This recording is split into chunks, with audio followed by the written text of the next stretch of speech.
Hello and welcome to Just Africa, the show where we explore the forces shaping the continent's progress and the challenges that often go unnoticed. Today we're exploring the terrifying, often yet overlooked consequences of climate change. Its direct assault on our most fundamental human needs, that is, our sleep and our cognitive health. Now, rising temperatures, extreme weather, and resource scarcity aren't just damaging infrastructure, they might be quietly stealing our rest and alarmingly impact our ability to think, learn, and innovate. This is Just Africa. Welcome to Just Africa. I am Olumide Shokoya, reaching you live from our studios in Lagos. I have Omevi Idolo as my co-anchor. How are you doing? I'm good. Good afternoon, Olumide. Good afternoon, Lagos, Nigeria, Africa, and to you from wherever you're watching from across the globe. And welcome to Just Africa. I am Omevi Idolo. Quite interesting how climate change can affect our sleep and our cognitive health. You know, most times when we talk about climate change, people just talk about the rising sea or the hot weather, how it affects agriculture, how it affects other things generally. But we really don't talk about how it affects our health. And most times when we talk about affecting our health, we mostly think of the sweating, the heat, and all that. But bringing it down to shrinking of the brain, Yes. Many people, I can say maybe 60–70% of people will never imagine it to be true. Someone will be asking, are you saying that the size of my brain is actually reducing because of hot weather? But that is what we want to discuss. And from what I have read, I've come to understand that sleep is not something we can trade for anything. It's not a luxury. I woke up very early this morning. In fact, before the show, I was having a slight headache because I woke up earlier than usual. So, because I didn't have that maximum Enough amount of sleep, it was already affecting me. And this happens at place of work. It happens to children. So now the weather, the climate change affects a child. A child goes to bed because of the hot weather. The child keeps rolling and rolling, waking up. And for those who can afford the air condition, the fan and all that, of course, beautiful. But sometimes the need for electricity to even power the air condition is another thing entirely. So a child who doesn't sleep well, how does it perform? How will the child be able to learn in school? And the child grows into a young adult and starts working, and you expect that the person will start making decisions. A person who doesn't sleep well wants to start making good decisions. I don't know how. Then when you get to your place of work, because you didn't sleep well, you want to be very, very productive. I don't know how possible that is. Like in our office here, if you do not sleep well at all, when you get to this office, you're going to sleep up, but by the time the AC starts blowing you and you want to be very highly productive. So you can see the effect of lack of sleep, the weather condition, the climate change, rather, how it is affecting. Now, that's a young adult will grow into a man in his 60s, 70s, and sometimes your child walks in. You don't just forget where you kept your keys or where you kept the remote. The remote might be just by your side, and you are screaming your wife's name, who is in the kitchen, where is the remote, and meanwhile the remote is by your side. And it won't end that you start forgetting the names of your children. Sometimes we do not know that these things happen as a result of climate change over the years. And we start having maybe the final effects at old age and all that. So you see, brain shrinking due to weather condition is something that that should be talked about, not in health sector, in terms of policy making, and so many other, any area that it can be talked about. And I think this is a very good conversation. It's a very good time to talk about it, actually. All right, so today we will look at a resilient crisis, one that doesn't always make the headlines, yet it affects every heartbeat and every thought. That is sleep. Across Africa, rising temperatures, erratic power supply, and unplanned urban spaces are robbing millions of their rest. Scientists now warn that as our night gets hotter, our brains get slower, our mood gets darker, our productivity declines. We'll find out more of this on Just Africa after this break. Stay tuned.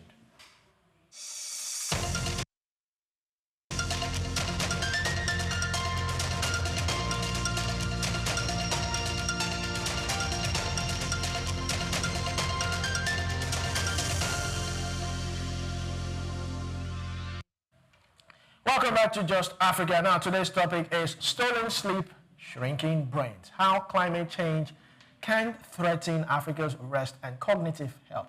Now, joining us to unpack this robust topic is Hauwa Busari, an advocate for climate resilient design with a Master of Philosophy in Architectural and Urban Studies. So glad to have you, Busari.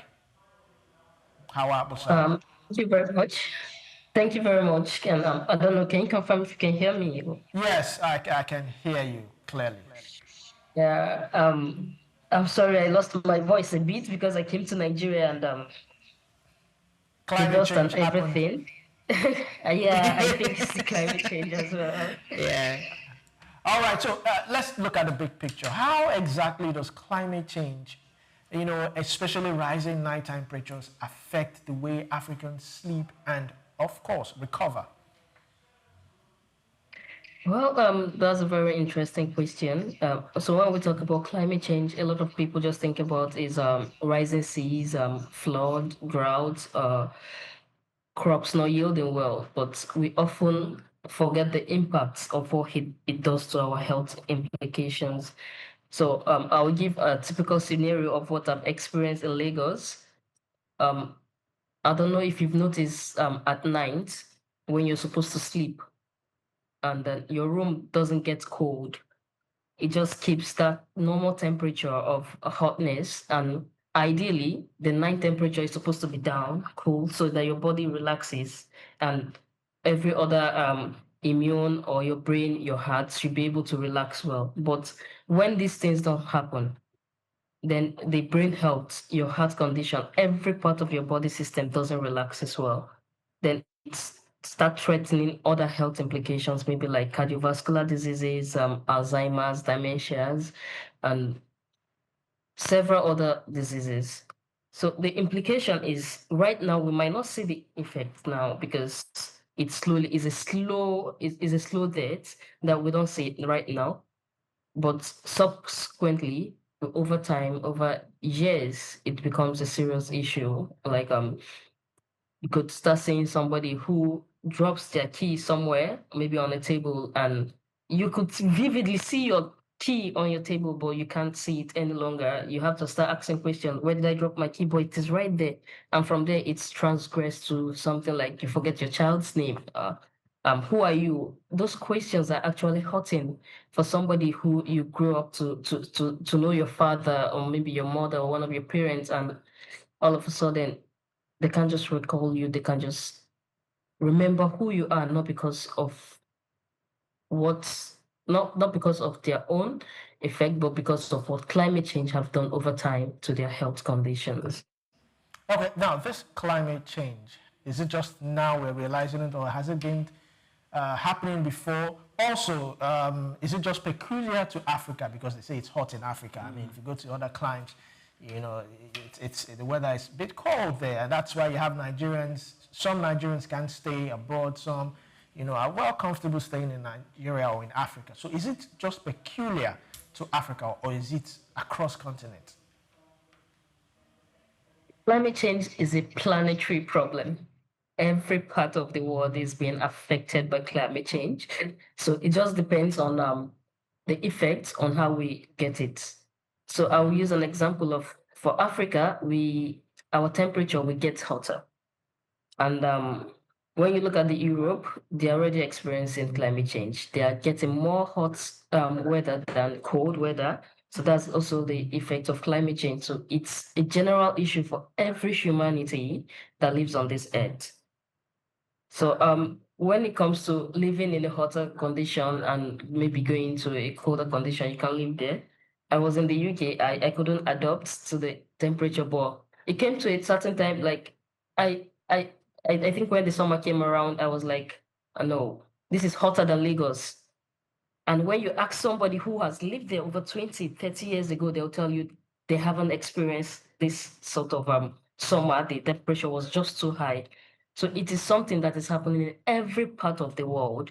It's just how are we able to start adapting to this? How do we start solving the problem before it starts taking much more than what we expect from us? All right, thank you very much, Hauwa Busari. Africans are known, like you said, we're known for resilience. We believe that we can adapt to any kind of condition, any kind of thing in the world. So when they travel, they say, we can adapt.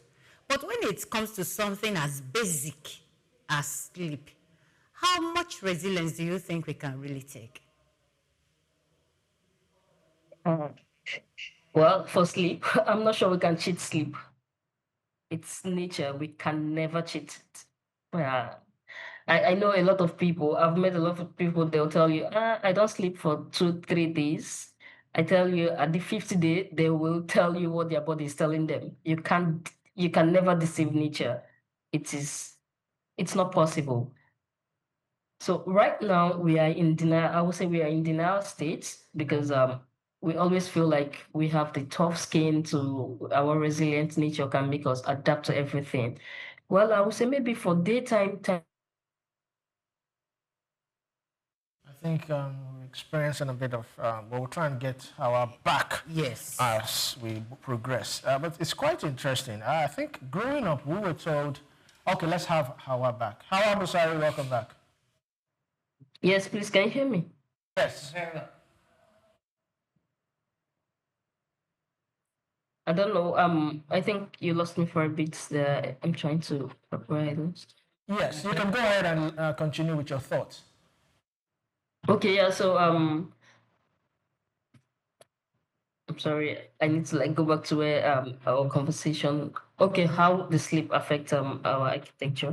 So if we don't sleep for long, so we have three. Let me give it the three breakdown of sleep. We have light sleep, then we have deep sleep, and then we have REM sleep. The light sleep is when you start feeling sleepy when you're going down. And when you get to deep sleep, that is when your brain starts detoxifying some harmful proteins from your brain. Like there are some proteins that have been linked to Alzheimer's, such as beta amyloids, where the brain detoxifies this in our deep sleep. And when we get to the REM sleep, that's when we start restoring our memories. But when we disrupt all the stages of sleep, it becomes a problem over time. It might not happen right now, but continuously, maybe over time, years over years over years, before you know, you start seeing people with young children or young adults with cardiovascular diseases, Alzheimer's, and dementia. And right now, as of what I know, most of these illnesses don't have a cure, and they are inheritable. Imagine an innocent child who knows nothing about anything, and climate change has already affected their parents, and they are at the detriment of actually inheriting these from their parents subconsciously. So I think climate change is actually a serious issue that doesn't have to be overlooked. Yes, thank you very much. Now, we're talking about sleep and the benefit it has for the repairs of our brain, the refreshing of our brains as well. But our society, the urban African, places like Lagos, Port Harcourt, and other busy cities where noise and so many other factors disrupt people's sleep. What do you think that the average African in their homes, what are those little things that can they put together to ensure that to reduce the noise? I know there was a time Lagos was having a noise-free day in Lagos, and I'm like, is that even possible? With the blaring of horns and here and there, what can the average African do to reduce this pollution? Yeah, thank you very much for that question. I think it starts with policy. Policy is number one thing that needs to put humans in order. Sometimes we just do things without looking at the implications of what it will be. So for sleep, I'm currently in Lagos, and I will tell you since I arrived, I haven't been able to sleep well because throughout my whole street, we don't have a single tree that could actually cool the environment. So we need to start advocating for more urban cooling effects. When we need to start advocating for more ventilations. We need more ventilations so that for people who can afford air cooling system, they should be able to enjoy the natural cooling system. They should stay hydrated. And also, one of the currently we're working on something that could actually benefit both humanity and the planetary, so that well, it's still on its way, but something that could actually reduce urban heat stress as well as sequester the carbon, so that when your environment is not too hot, that means you could actually stay indoor and your body system can actually relax. All right, thank you very much. You are actually studying a program on architectural and urban studies. So this question is specifically tailored for you. Now, do you think from a design standpoint, what mistakes do you think we have made in our architecture and city planning, that make heat and sleeplessness worse? Wow, very interesting question. Number one is the cutting down of trees. Oh my God, we should not cut down our trees. A lot of studies have shown that for a tree to grow to maturity, to shade, it takes 40 to 60 years. And with the way I walk around in Lagos and particularly in Africa, we cut down our trees to build houses. Rather, we should start building our houses around our trees. It will save us a lot from that. And secondly, we should adopt to our own natural materials. Right from inception, we've always known that Africa are known for resilient building when it comes to sustainable design. We should be able to, we have thick earthen walls that actually resist heat. We should use shaded verandas, use clay roof. We should use our own indigenous materials that are actually adaptable to our conditions. We shouldn't just adopt the whole westernized method of construction, because whatever they build to adapt to their own temperature and weather. We should be able to also do the same right here in our home countries. If I may ask, suggesting we use bamboo sheds to build our roofs instead, or something. Oh, but let's look at the solutions here. What affordable and practical design solutions can African communities, use to reduce indoor heat and improve sleep quality? Well, for now, I think one of the most effective things we could do is start having large windows as we can. We start using experience. Let me say experience. Well, experience, because we have a lot of bricklayers who tell you, okay, I'm experienced, but they just adopt what they have done for others. There are a lot of windows types that we use that are not actually prone to rust. They shade away the air that is supposed to come inside the building. We should adopt the proper windows for our temperatures, and those things are actually affordable. We don't have to go into air conditioning to cool the building. If we have a casement window that open 100%, or we have maybe louvers that give us air of 100%, we have reduced energy cost a lot, and we have actually saved a lot of people who lives within the room or the building. So there are a lot of things we could do. We could start modernizing our thick earthen walls, like we know we use clay, but a lot of people don't use clay now because it is tagged as old technology. But there's a way now, a lot of researches are being done to actually make it more modernized. We could start adopting those things to make our building more resilient to heat. All right, thank you very much, Hawa. So you talked about policy earlier on, and At the same time, we've seen policymakers slump and die, sometimes during meetings. And this issue of sleep is never treated as something very important. These policymakers still ignore it. Now, should sleep be treated as part of public health or climate adaptation? Both, I would say. It is a serious public health because if we don't sleep well, our body don't relax well, then medical bills will rise. So that's a public health. And when it comes to climate adaptation, the more sleep the climate change takes away from us, the more problems it will create for us. We are only seeing Alzheimer's now. We don't know what will happen in the next 10 years.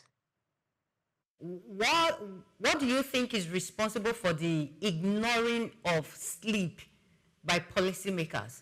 I stand to be corrected, but I don't think I have heard any conversation regarding sleep in any sitting where people need to talk about it. We've seen doctors talking to leaders, addressing the public on the importance of sleep. And these things are not treated or they are ignored for whatever reason. So why do you think policymakers has not prioritized this as a policy? Well, that's an interesting question. Well, I would say maybe because possibly they haven't experienced one of the implication of what sleep could do to someone's health, they might not give it priority, but it is actually a serious problem. But I think little awareness from the medical practitioners, public health, everyone has a duty to start making the awareness. And I think with time, then policymakers will start executing this as a serious global issue in the country. But the awareness could actually start from us. If policies are not taking it, then it is our duty as humanity to start taking it serious for ourselves. Because at the long run, it is our own body and it is our money that we will spend for the medical bills. So it's everybody's rights while we wait for policy to start taking it serious. Thank you very much for that. Now, do you think that this link between climate and sleep is underestimated, that we have been focusing on agriculture, energy, while ignoring human biology? Yeah. I think it is a sideline a lot because when we talk about particularly, I will use agriculture for example. We know what climate change has done to agriculture and how it has affected the food system. But this food system goes into the body. And when your body doesn't relax well, whatever you eat, I'm not sure it's going to work well. So what we eat and where we sleep and where we live, everything are actually interconnected. It has to go line and line together. As we're looking at what climate change has done to agriculture, we also need to look at what climate change is doing to our health, particularly where we live. We spend 90% of our lives indoor, whether we like it or not, be it school, be it homes, be it churches, anywhere, offices, it is indoor.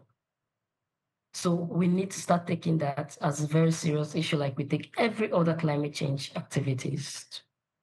All right, now there's this saying I've always heard, that people who live in the rural areas or villages, they seem to look or fare better, more healthy, stronger bones, looking more chubby than those living in the metropolitan cities. Can you explain this ecosystem? Is it that the sun is fairer or doesn't shine as hard or as much as it shines in Lagos and other parts of the state?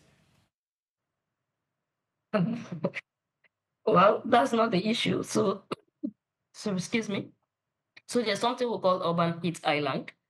That is because in the urban setting, we take away all the green spaces to build houses, and concrete are known to actually trap heat in, and at night they release those heat out.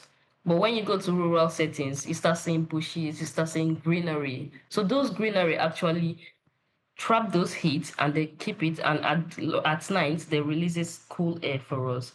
But I am telling you right now, I am sitting across my window. I cannot see even a single tree down up to 100 kilometers of within 300 meters of my house here. So definitely all those heat will be absorbed by the building, and at night it just releases it out. Nowhere that any ever transpiration is going to take place. So it will keep getting hotter and hotter until we start looking for solutions, growing trees. And when it comes to trees, we have to know the type of tree that we are actually going to start planting. A lot of studies have shown that there are some trees that are just standing there that they don't do anything. So I think a lot of research needs to start going into that. Okay, what trees should we start putting on streets to actually help cool the building and people? So well, for rural area, I will still use an example. I was in my hometown recently, and even in the rural community now, every tree is being chopped down because everybody wants to build. Everybody wants to build houses. So we need to start changing narrative that trees is not harmful to us. We can actually build around trees rather than cut down trees to build. All right, thank you very much. From what we read about you, we found that Hauwa's Agri panel does a whole lot when it comes to interior. Can you tell us about it? Yeah, well, it's still in progress. Yeah, so we noticed that we're far away from tree, honestly. We need to start, if we're to talk about trees, we should be talking about trees 60, 70 years ago. So we need something else that could actually complement tree as well. So we're trying to use algae, which is actually a biological material, natural material, to actually sequester carbon as well as cool buildings. So we don't need to struggle with trees.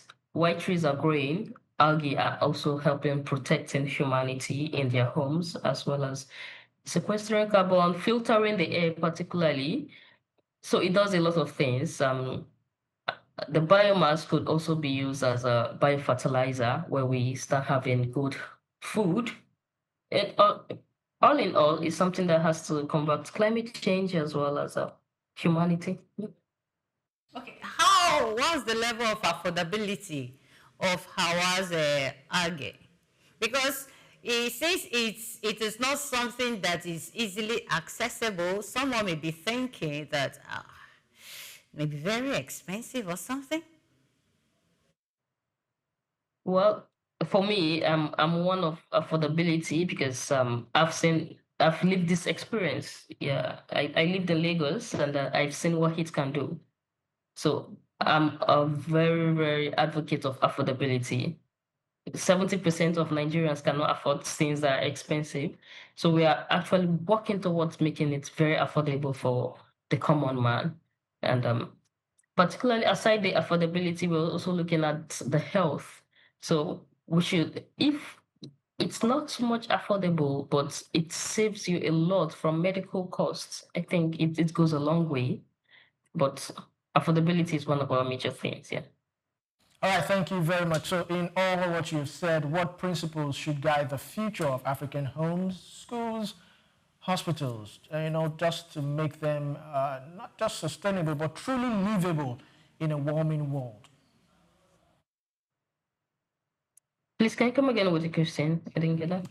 Okay, so what I'm saying is, what principles at this point, what principles should guide African homes, should guide the future of African homes, schools, hospitals, to make them not just sustainable, but truly livable in this warming world?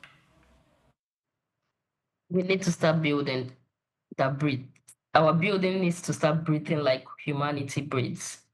More ventilations. We need as much ventilations as we can. Trees, I cannot emphasize on the importance of trees. We should try to adapt to nature. Like, we are nature and we shouldn't take nature out of our existence. They should go hand in hand together. So even in schools, we should start making advocates, like start making researches. It starts from primary school, start telling people on the importance of things as nature, as sleep, where to sleep, and when it's too hot, what to do. Like, we shouldn't wait till it's affecting our mental health or whatever it is, but we should start making those awareness right now. As much as primary school, start telling them, okay, this is what heat could do, and this is what you could do to manage it. I think those things goes a long way. Also, one more question. How can this be integrated into government policies? I mean, you mentioned something about the size of a window in a house, and you mentioned louvers and all that. I also heard about cross ventilations and the space in between the house and the next house, your house and the next house. How can this be integrated into government? Is it that we don't have these rules, or how can we incorporate it to become a policy, a rule, or some sort of a guideline for urban planners, for house developers and the estate developers and the rest of them? In fact, I know we have a rule, we have building codes in Nigeria, which is very, very detailed. But the thing is, we don't have surveillance. Surveillance is one of our major problem. When somebody proposed a building, I think there's no surveillance to come track what they actually build on site, and it just goes away. So nobody talks about it, and because we, particularly as a lot of Nigerians, don't know about these building codes, because if it doesn't concern you, you don't read about it, you don't question things, it just goes away. I think that's one of the major things. But if we can start putting surveillance and start holding developers responsible for, okay, this is the amount of window you should put, this is the sizes you should use, then we'll be able to curb some of these issues. Now, in Africa, we are trying as much as possible to reduce this brain shrinking. So apart from sleep, what else do you think that people need to do to reduce this brain shrinking that we're talking about? We need to start sleeping. We need to start sleeping and get the 3 stages of sleep. We cannot cheat that.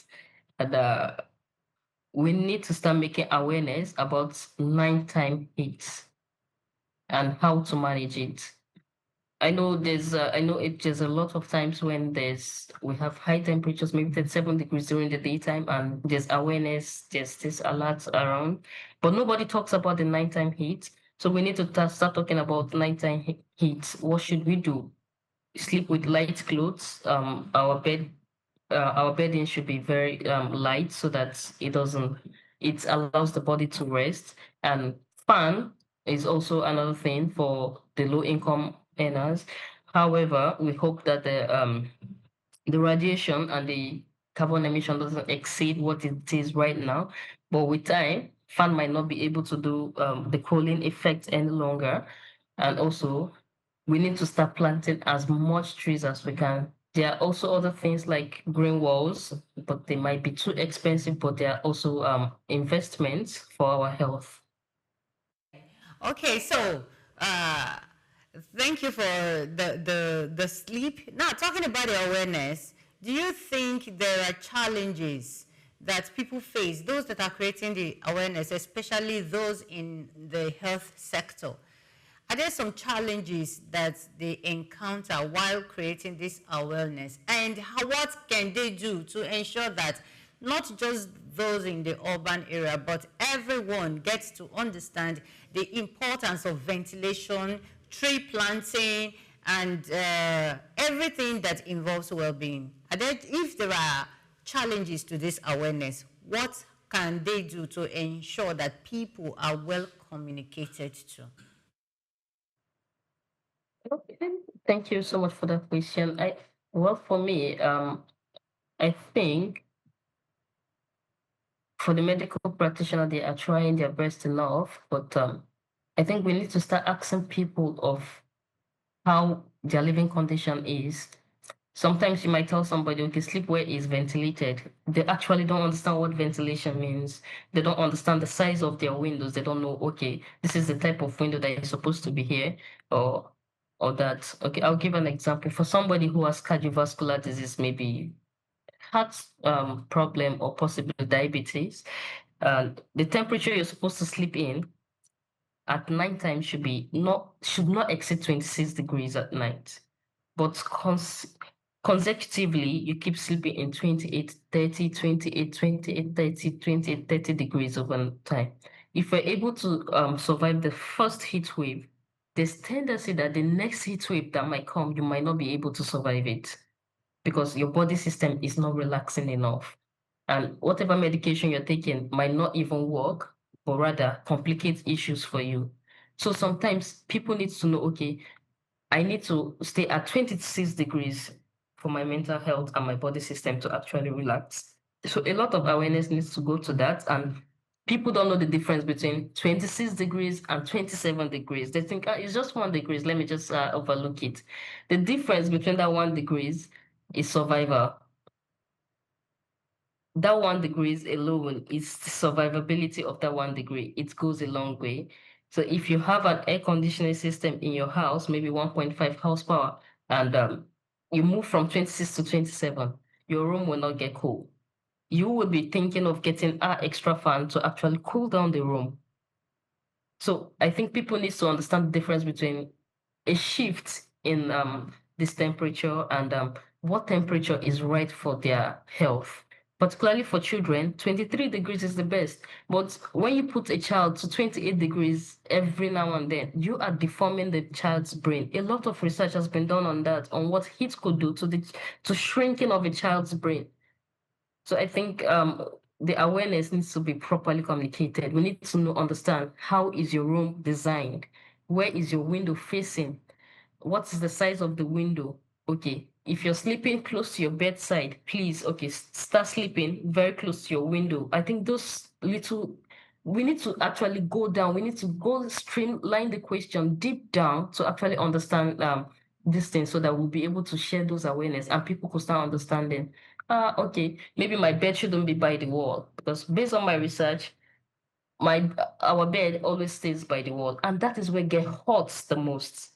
So we need to start changing our perception about how where we place our beddings, particularly at night. Yeah, I think those sort of we need to streamline those questions, go deep down, understanding the living conditions. Yeah.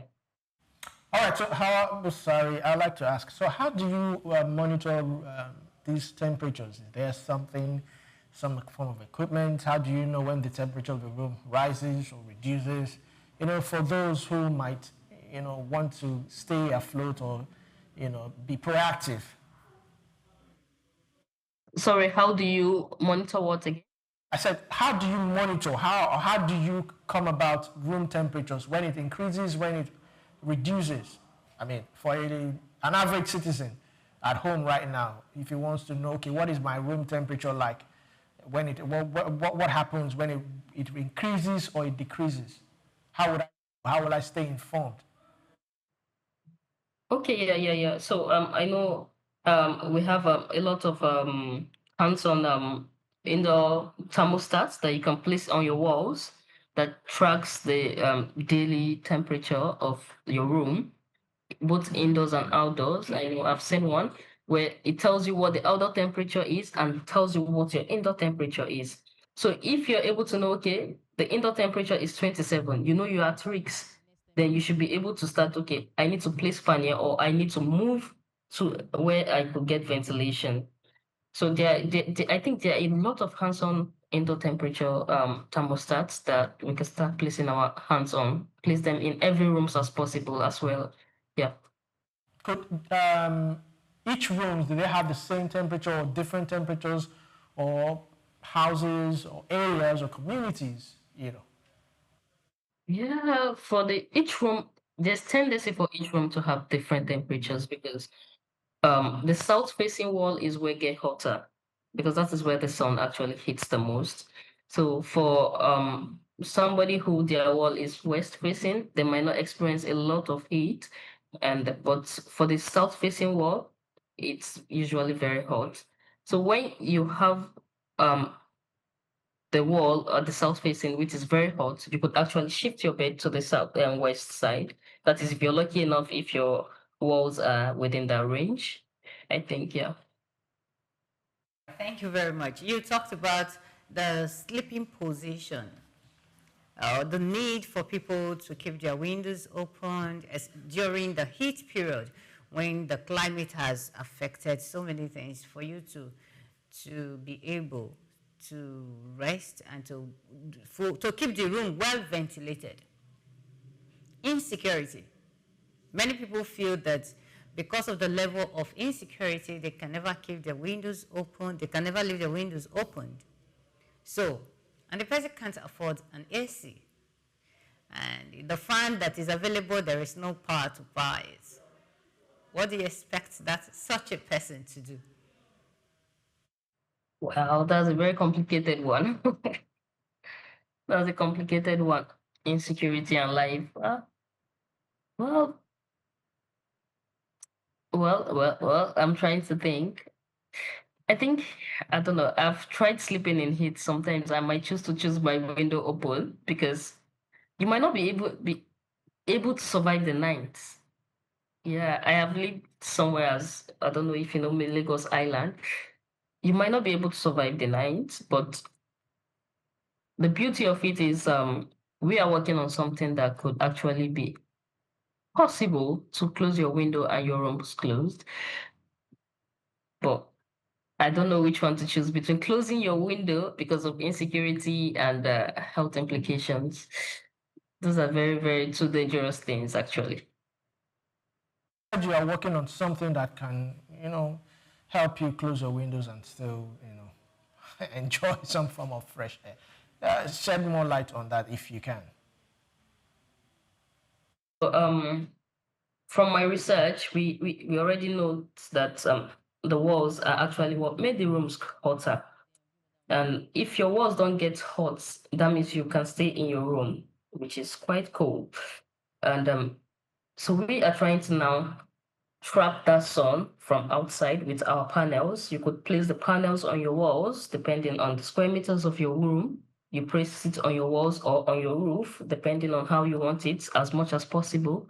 And the more it is on your roof or on your wall, it prevents the heat from spreading across your room.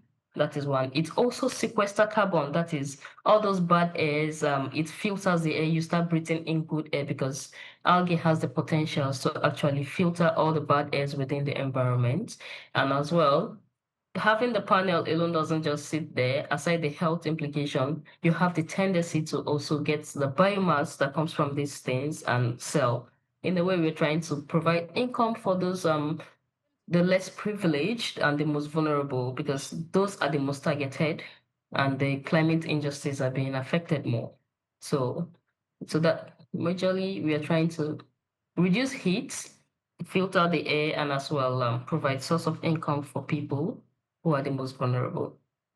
Right, we're looking forward to the launch of this invention and Yes. this innovation. And of course, we hope that it will be affordable, because that's one of the things Nigerians always look out for, affordability. Once it's affordable, people would rush it like hot puff puff, if you know what I mean. So, but thank you very much, Hauwa Busari. Thank you for sharing your thoughts on Just Africa. Thank you for joining Just Africa.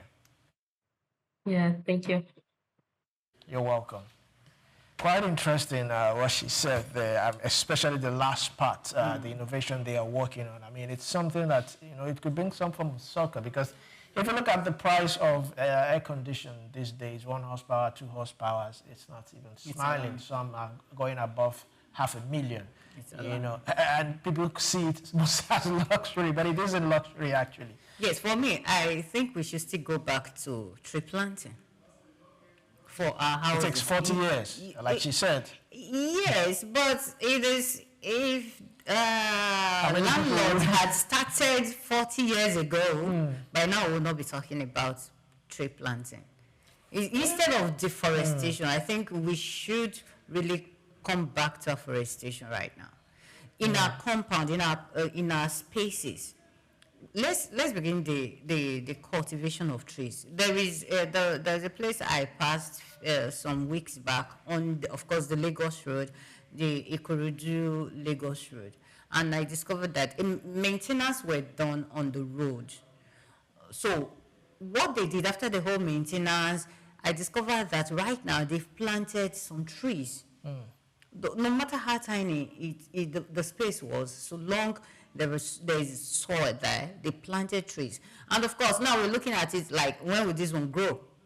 But in few years, those trees will start serving as shades for commuters, for Lagosians, for anyone. So I still believe that instead of using interlocks entirely in your compound, create some space and have trees, coconuts, any tree, mango, whatever it is, and plants. It helps you sleep well. It reduces your brain shrinking. I think it's safe to say that right now we appreciate the administration of BRF, that's Bola and Babatunde Raji Fashola, who enforced planting of trees. He made sure that trees were planted across Lagos. I think we can begin to say a bit of thank you, if you know what I mean. No, maybe they should bring that policy back again. Like every Lagosian should plant a tree.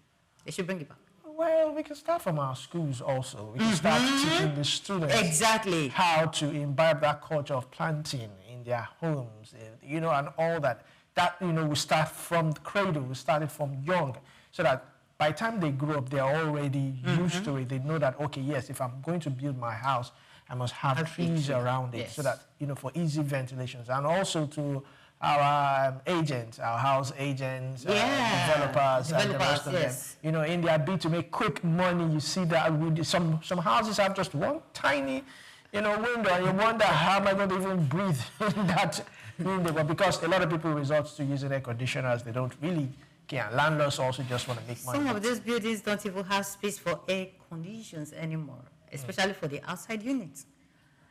Let's not talk about it. But it all has to do with policy. Good policies can get the job done. This is where we end this segment of Just Africa. We still have one more topic, and we'll have one more guest coming on Just Africa right after this break. Stay tuned.